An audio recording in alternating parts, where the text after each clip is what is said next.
I am just furious. It's 9:20 in the morning on Monday. Whoever is doing whatever can go straight to hell. Call me back now or see me in face, and trust me, you won't want that. Hey everybody, welcome to the HOA Show. I am the host, Jason Hurst. Joining me as usual on the program, Kelsey Marin, Brian Evans, and Mary Ann. How you guys doing today? Great. I'm good. Wonderful. I love when I asked that and Mary just pipes right in.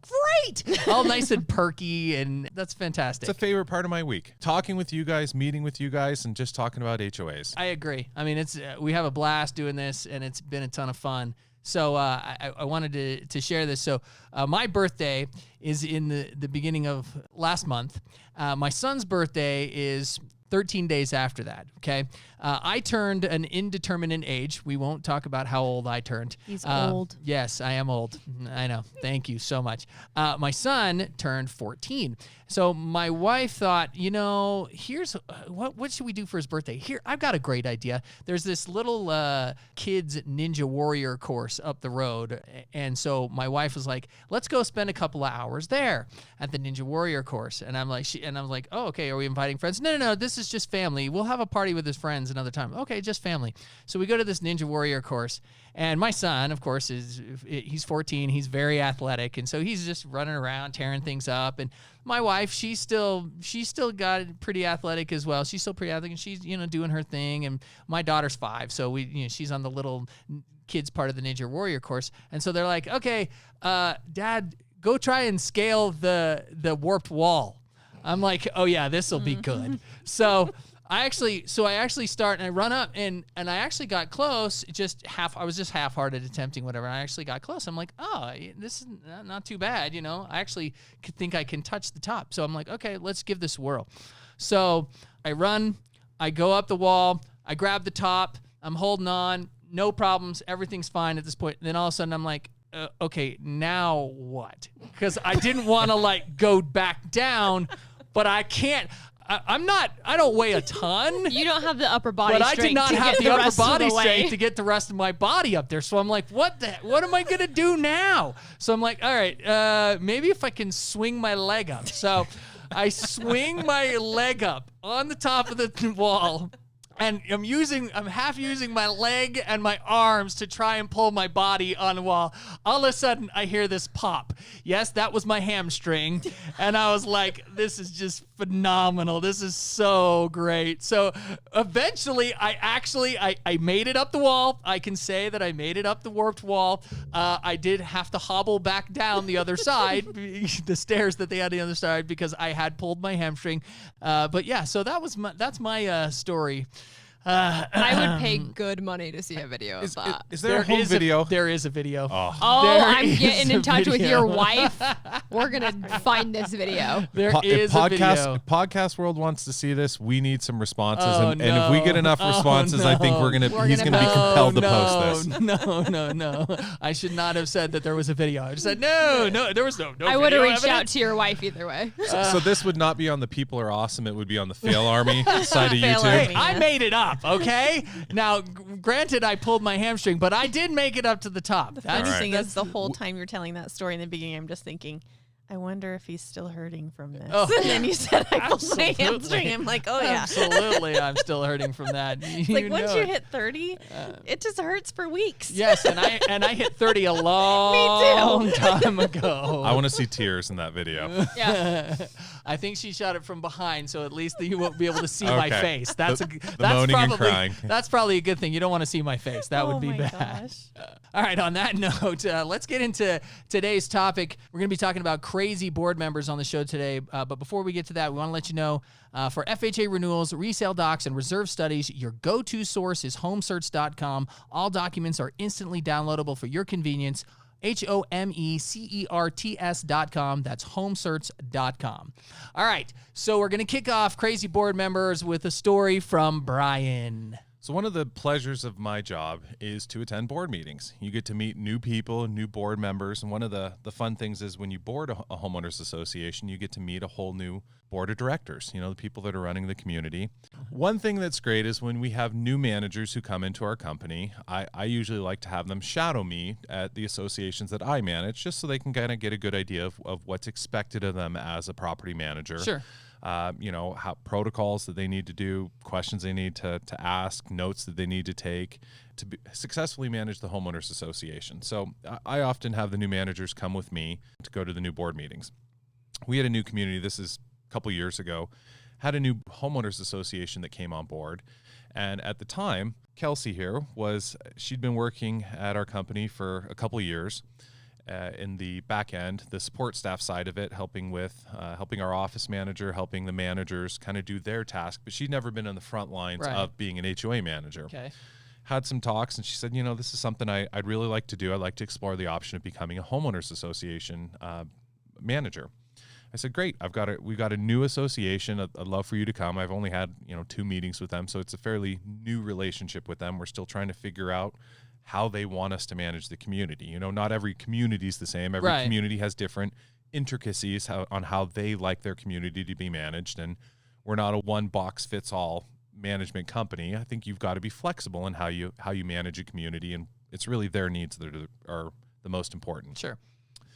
So we go to this meeting. I invite her to come to this meeting with us, and it's a 5-member board, and 2 of the board members actually are boyfriend-girlfriend. They own separate units, but they're boyfriend-girlfriend on the board, so they're dating as board members.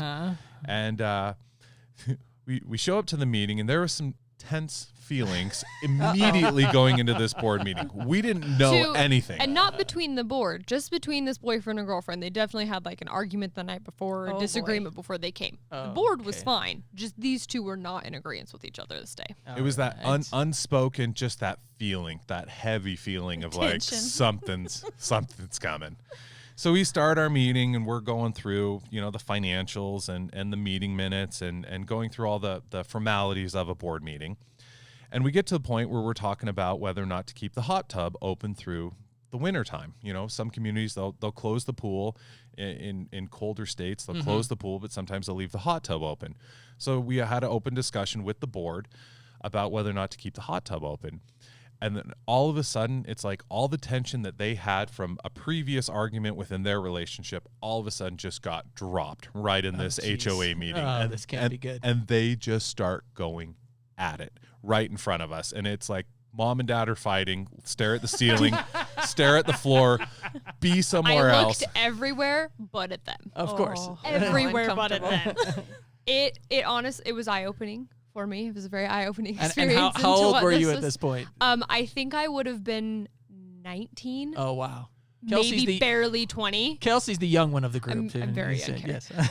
Coming into this meeting, I'm saying this is going to be your association. Oh, I've already done. I've already done 2 of these. She's got her Sunday best dress on. Sure, yeah. She's coming and she's excited. Throw her into the fire, man. Yeah, so we're talking about whether they want to keep the hot tub open, and then they start kind of going on some other tangents at each other. And Brian and I were in a similar situation. Like he said, look anywhere, be anywhere else, try to avoid this situation as much as possible. None of the other board members are saying anything at this point either. They're all dead silent and not a peep. And so this is the boyfriend-girlfriend, right? Oh, yeah. They're going at each other. Were they on different sides of the issue of the hot tub issue, whether to keep it open? Different sides of the same couch, too. Yes. Staring at each other with no one in between, just going at it. And I believe at this point, they were both board members. We had a separate board president. Sure. I think he interjected at some point to make a point, bring something else up, get this subject moving along out of wherever we were going. And she was not happy with that. So she stands up and she looks him dead in the face and says, "If you want to have a pissing contest, I will whip my D out and beat you with it." And I did. I was trying not to be surprised and trying not to laugh and trying not to be concerned. No and I'm way. So, and Oh my God. Brian Is this how was they all go? exactly. Straight face, straight face, straight face. Don't even smile. Brian has the straightest face I've ever seen, and I was like, I don't know if I can do this. I don't know if I can keep this together. So I'm so uncomfortable. So I'm just looking down, and then they kind of just, no one really says anything. They kind of have a small little argument, and then they just move on from the subject and don't talk about it. Oh man. But after leaving that meeting, Brian and I had a conversation. He was like, I'm sorry. I don't know that this went the way it was supposed to. And I was like, I'm sorry, you want me to manage that association? Is this something that I should be handling? It definitely was the most uncomfortable, awkward situation, I think, to this day that I've ever been in a board meeting. The good news is it couldn't get any worse than that. That was kind So of you my had the thought. bad. And hey, I'm still here. I'm still doing it. So it didn't deter me, but it It was always comical and hysterical as long as those crosshairs weren't pointed directly at you. Yes, which I fortunately, until she moved out of that community, she actually she liked me as a property manager, and she liked Brian as well. So we were never really in the crosshairs of having to deal with her That's anger, always which good. was very nice. Fly under the radar. She stay usually out of the directed that at crosshairs. other board members. We her never had to boyfriend. question how she felt, though. That was a great thing. There She you was go. so blunt. If she Yeah. wanted something done, she was very clear on how she wanted it, when she wanted it, and why it should be taken care Sure. of. Yeah. Yeah. It was very the helpful worst for thing. getting like voting purposes done because she was always right up front with what she wanted and how she felt about it. Yikes. That Kept was it my- exciting. That was my first HOA meeting. That's And you're still here. I'm still here. I made Welcome it. to HOA Life, Kelsey. You set the expectations so high at the beginning that all the rest of them are just going to fall below that. Yeah. So There it's you just, go. You know, So, it's just yeah. normal. Yeah. After that, you're just like, this is easy. This is cake. No matter what's going on, that's not a problem. No one beat somebody else with anything at this meeting, so it's a positive. Yeah. a good day. Hey, so whenever your boards ask you if, some boards get really nervous about contentious meetings. They're talking about dog fees or poop or other things that can bring a rise out of homeowners. I've had quite a few boards ask me, we're really worried about this meeting because we think the homeowners might react pretty bad and there may be some backlashes. No, I got it. I promise this won't be my worst meeting. I promise. Kelsey's already had experience right from the get-go. For a lot of board members, they are a volunteer board. They don't have any experience. It's Sure. not like they've got a huge resume of managing an association or managing a business or managing, 500 different families Right. as their position. Right. They showed up to a meeting. Sometimes they were coaxed into getting onto the board and they threw their name in the hat and all of a sudden you're in charge. Congratulations. So it's really difficult for a lot of board members to be put in these contentious situations and they don't know how to react or they haven't been trained properly or they don't have enough experience to know how to react in these situations. Right. Raising dues is another funny one. In associations, you have to raise assessments Right. every now and then. Inflation, you plan on 3% a year just for inflation for Sure. going up. Cost of goods goes up, labor goes up over time. So you have to raise dues. Your association assessments can't stay the same all the time. Right. We had one board meeting where literally we raised the dues by $5. We figured we were that skinny on our budget that we needed to raise the dues by $5 per home. Right. And we sent out the notice to the association. We called a meeting and said, hey, we're going to have a meeting to discuss this. You're welcome to come to the clubhouse. We're going to talk about it. Board's all set up. We got all of our documentation, the budget, the financials, everything's ready to go. Packed room for $5, which for $5 for some people means a Sure. lot. For others, It it does. doesn't mean as much. And so I think you need to be sensitive as a board member going into these things, knowing that what means a lot for you may not mean a lot for someone else or vice versa. Anyways, this homeowner, she went through the budget, she went through the financials. She was very vocally upset about what was going on. And at the end of her argument, she said, I just want you board to realize that by you raising the dues, you are taking food out of my kid's mouth by raising the dues this $5. And the board member, who could not restrain from commenting Sure. on her comment, said, well, that's kind of selfish. Why don't you just eat less and give your kids the food instead of taking the food out of their mouth? Oh my god. Oh my gosh. Let me tell you though, board members like that really make it worth it though. There are those board members that honestly they will stand up if it's something they feel strongly about, they'll stand up for it and they'll go to bat for you as a manager. They'll go to bat for their other board members, their community members. So as many as we have these people that are not so great board members and have loose hinges and fly off the walls. We also have fantastic board members who are willing to kind of tell these people, hey, no, we're cutting this out. We're done. We're not dealing with this garbage. We're not doing that. And so I think that for every crazy board member, you usually have 3 good ones at least. Right. So that does help a little bit when you get in those situations. It's hard to be political, you know, and I know in this day and age, being diplomatic is probably a better word. Yeah. You have to be, if you're representing all these homeowners, you have to be sensitive to all of their needs. Even if they're not your own, you have to acknowledge, understand, and then work through it. Right. And it's really difficult if someone's yelling at you, screaming at you that you're doing something wrong, even though you know you're doing it for the greater good of the community. It's hard to stand up to those people when they're yelling and screaming at you. But that's part of the gig. That's part of the job. And if you're going to be in public service, I think you're opening yourself up to that, and you have to be prepared for it. And sometimes I think the board members, sometimes they just kind of need to have examples given to them or, you know, educated on what's going on. I remember a story. I had a buddy that was in an HOA, and he was on the board, and there was this house that was down the street that wasn't in their HOA. And it was like 5 or 6 years before he even moved in, this car had come down the street and had crashed into these people's fence. So the fence was gone on this house that was down the street. And it just so happened that this house was like entered right into the community. So it was like the first house that people would see when they turned off the street, even though it wasn't a part of that HOA. And so my friend's on the board, and he goes to a board meeting, and all of a sudden the board members start talking about wanting to use their HOA money to repair the fence of this house that was down the street that wasn't in the HOA.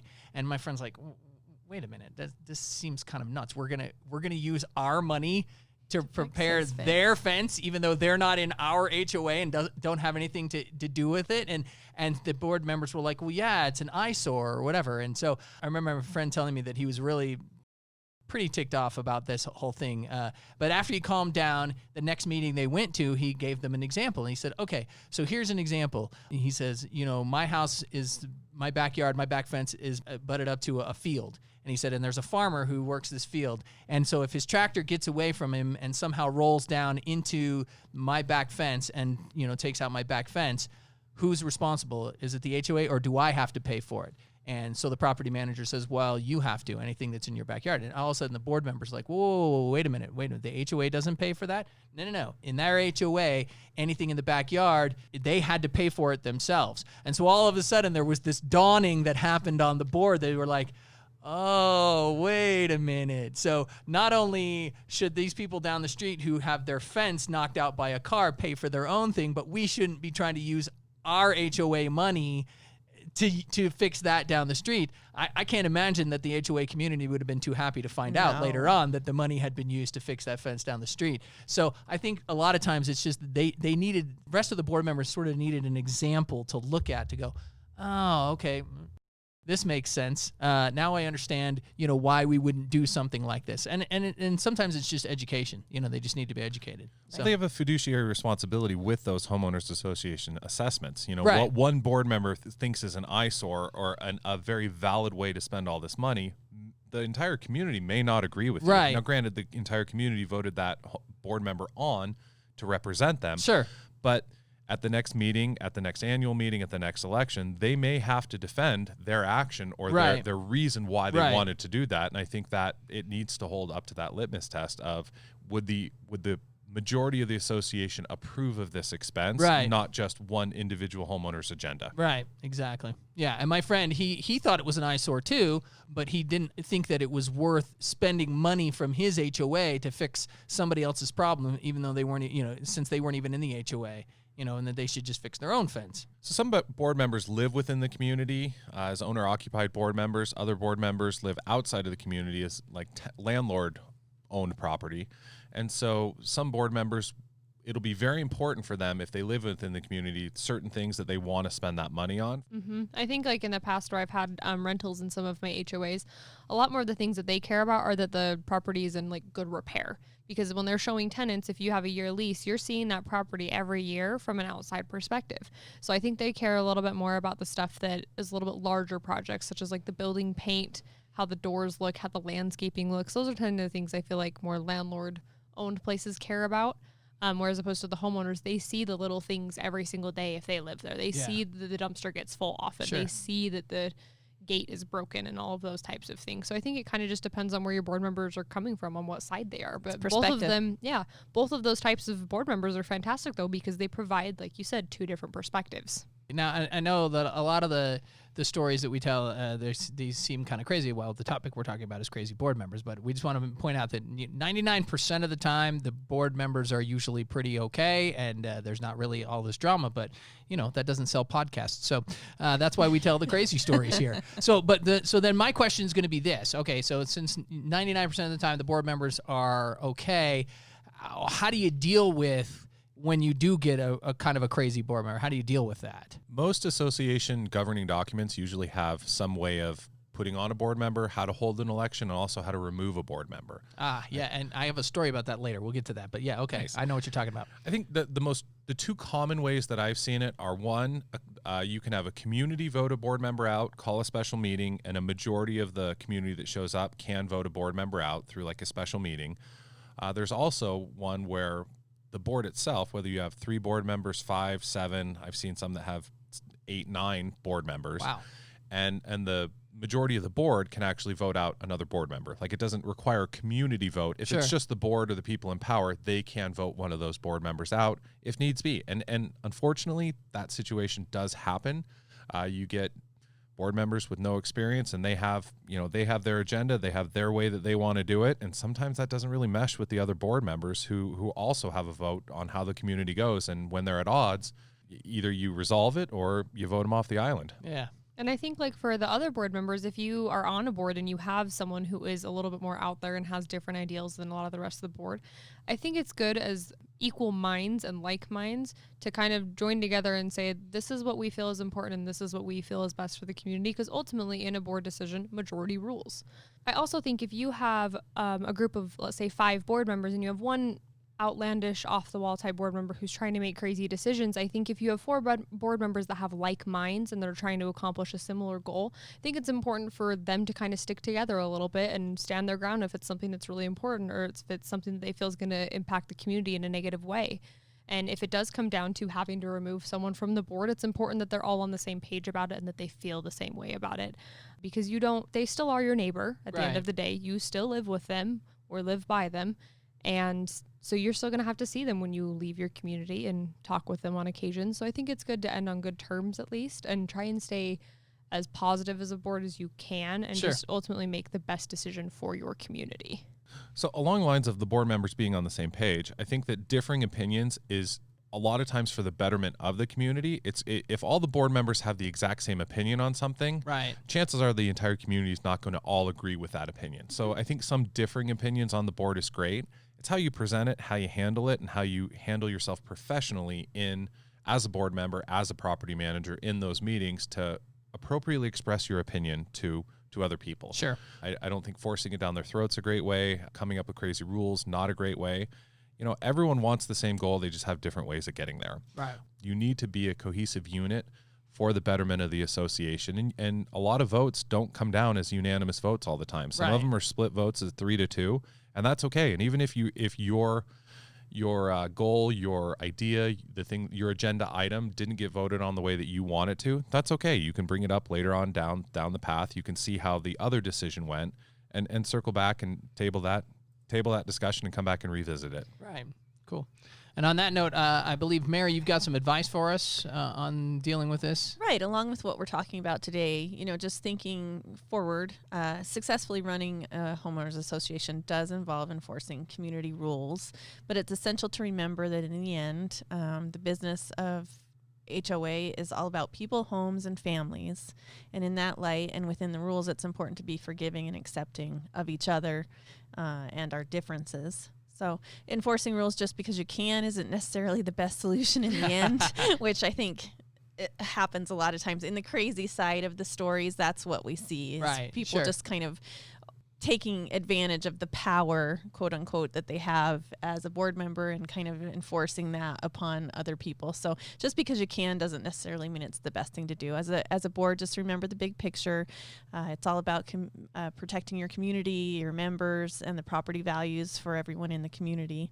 And Kelsey, I think you had a suggestion about putting together a conduct sheet for board meetings to kind of help keep things on track and keep things going in the right direction. Yeah, I've actually found I have a couple of associations that we've implemented this in, and I think it's really helped. We, as a board, and myself as a property manager, sat down and we followed the CC&Rs and the bylaws, and we created a meeting conduct sheet.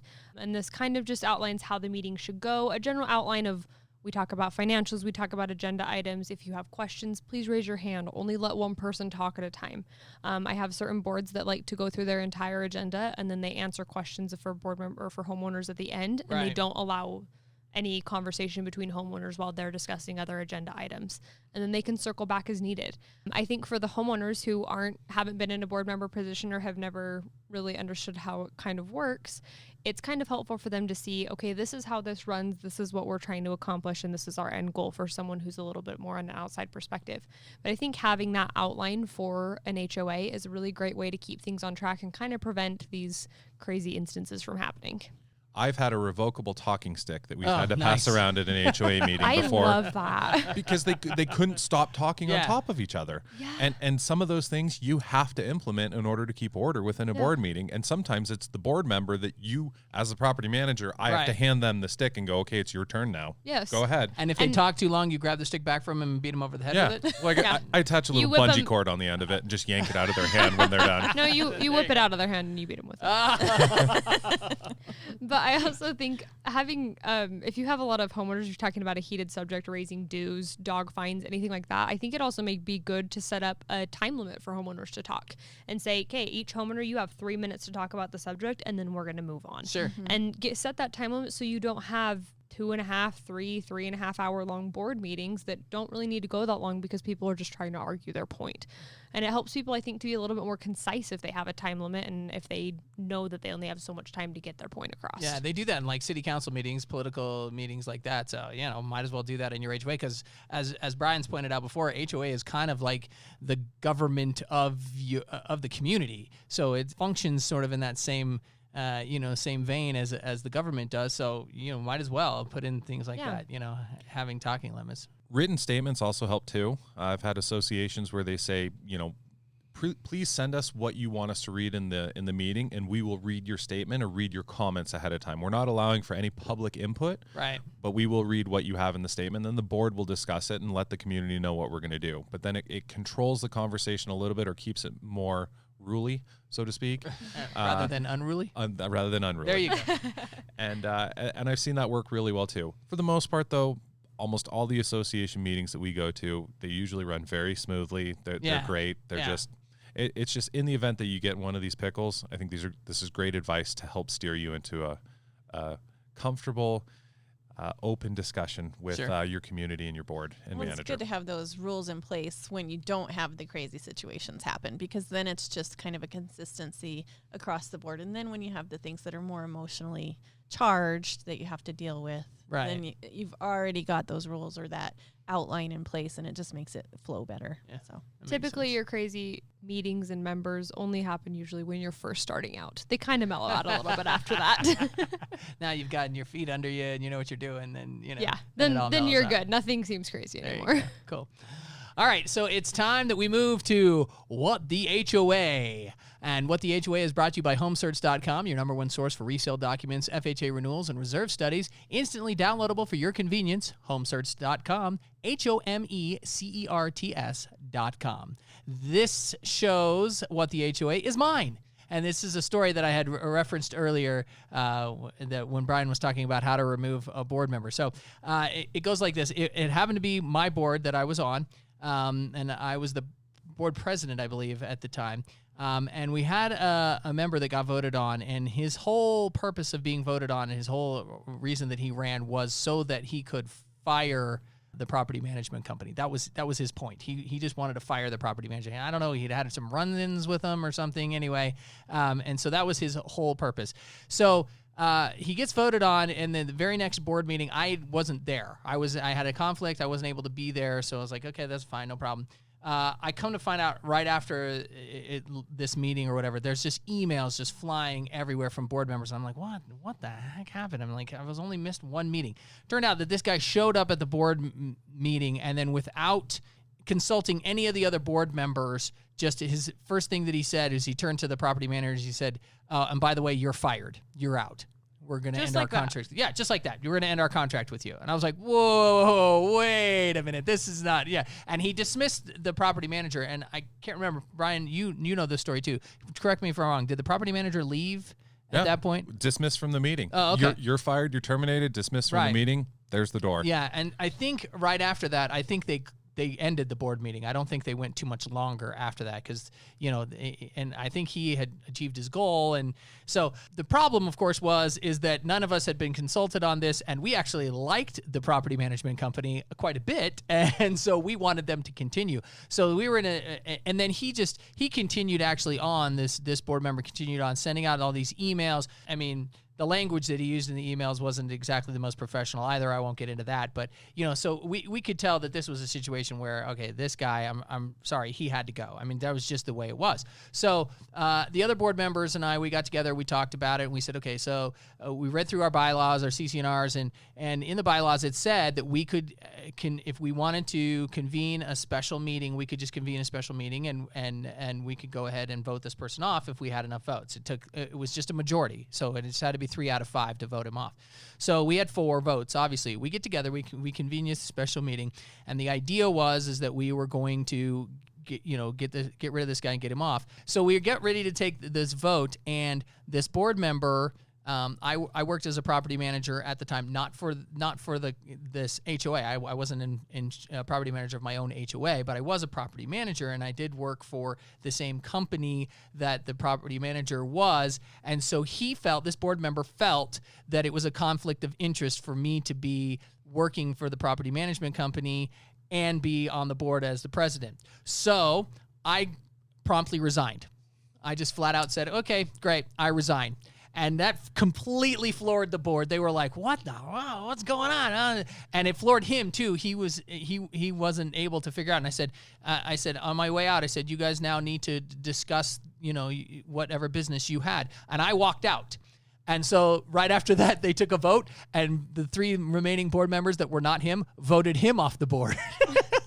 And so he left. He was dismissed right away as well. And so they wrapped up that special meeting. I wasn't there for it. I don't know exactly what was said, but they just pretty much wrapped up that special meeting. And then a week later, under the bylaws, they were able to appoint somebody into the vacant spaces. So a week later, they approached me and said, do you want to come back to the board? I was like, yeah, sure, why not? So they appointed me back to the board.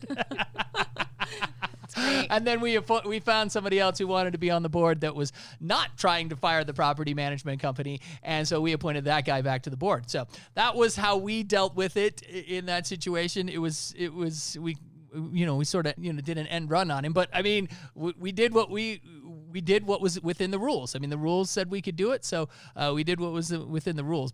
And sometimes you just kind of got to do that, It's a tough decision, though. It's a really tough decision to look at a fellow board member, a fellow community member, a neighbor, and say, I'm sorry, this isn't working out for us. This isn't getting You're done. Yeah, It is. Yeah. Because they were voted on by the community. Sure, That's the other right. hard part. You're right. Is they were voted on by the community, and the board, in a lot of bylaws, has the ability to vote them off. Right. So they can supersede essentially the community vote for their own vote. We were confident that had we shared what this board member had done with the rest of the community, that we would have had their support to get him off the board. So we were pretty secure in that knowledge. So A little bit of an awkward meeting, though. Yes, it was. It was very awkward. It wasn't so much all the words that was said. It was all the awkward silences afterwards were said that made it uncomfortable. Yep. I missed most of that because I had resigned and I left. So Made a which was smart great. decision to get out of that awkward Yeah, situation. well, yeah, I don't think he was expecting that. I think he was expecting me to put up a fight. And I was like, nope. I'll just get out because I know we still got 3 votes to get rid of you, so I don't care. I'll just remove any sort of impropriety. I'm out. So and I went. So it was cool. All right, so that kind of wraps up our discussion today about crazy board members. Remember, as we said before, 99% of the board members are usually pretty good. It's just every now and again, and we like to share the crazy stories with you because, it's all kind of fun. So, all right, anybody got anything left, Kelsey? Yes, we would love to hear your stories. We love to share them on our show, and we make it super easy for you to send them to us. You can either go online to thehoashow.com, or you can send us an email at info@thehoashow.com. We would love to send you a fun little gift, and we want to share your stories. Absolutely, we do. Brian? Show appreciation for your volunteer board members who serve for your community for the greater good of your homeowners association. Give thanks. Tell them thank you for their service. Show appreciation. Let them know how much you care about what they're doing and how important their job is for your investment, for your home, your neighborhood. Well said, sir. Mary? Have a great week, and we'll see you next time. Sounds good. All right, as always, pray for no floods and fires, and we'll see you next time. It wasn't so much all the words that was said, it was all the awkward silences afterwards were said that made it uncomfortable. And she looks him dead in the face and says, "If you want to have a pissing contest, I will whip my D out and beat you with it." Why don't you just eat less and give your kids the food instead of taking the food out of their mouth?